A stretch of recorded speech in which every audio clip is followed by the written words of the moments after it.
बच्चों हमसे क्वेश्चन पूछा गया है कि पी एक्स बराबर है 3x माइनस 2 का शून्य ज्ञात कीजिए। शून्यक होता क्या है बच्चों? क्या होता है शून्यक? शून्यक वो चीज है x का वो मान जिस पर पी एक्स जीरो हो जाए, जिस पर पी एक्स जीरो हो जाए। तो हमें x का एक ऐसा मान ज्ञात करना है।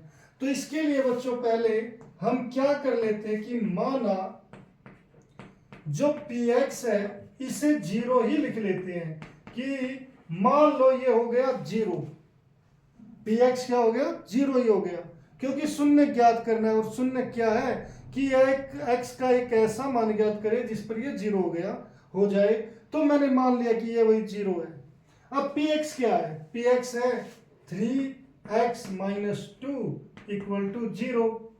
तो पी एक्स की जगह जो चीज हमें दे रखी है वही हमने लिख दी।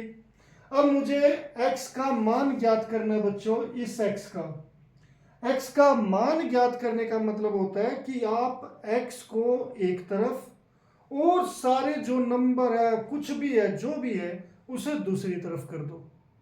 x को केवल आप एक साइड रखोगे।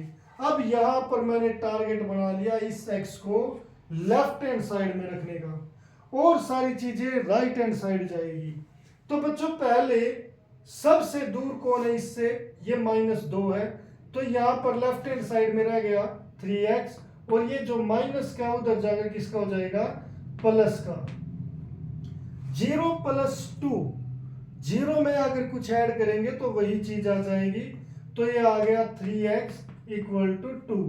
अब बच्चों मेरा तो टारगेट x था, तो ये x अभी वो अकेला नहीं है, अब इसके साथ 3 है। तो यहां पर जो 3 है वो इसके साथ गुणा में है। अगर बच्चों आपके पास यहाँ पर 3x ऐसे लिखा है तो इसका मतलब है 3 गुणा x। तो ये जो चीज अभी गुणा में है तो वो राइट हैंड साइड जाने के बाद किस में हो जाएगी? भाग में। 2/3 आ जाएगी। अब बच्चों ये देखिए जो x है वो अकेला रह गया, लेफ्ट हैंड साइड हमारा और कुछ भी नहीं है। तो इसका मतलब यहां पर मैंने x का मान निकाल दिया। तो ये इसका शून्य है बच्चों, इस बहुपद का।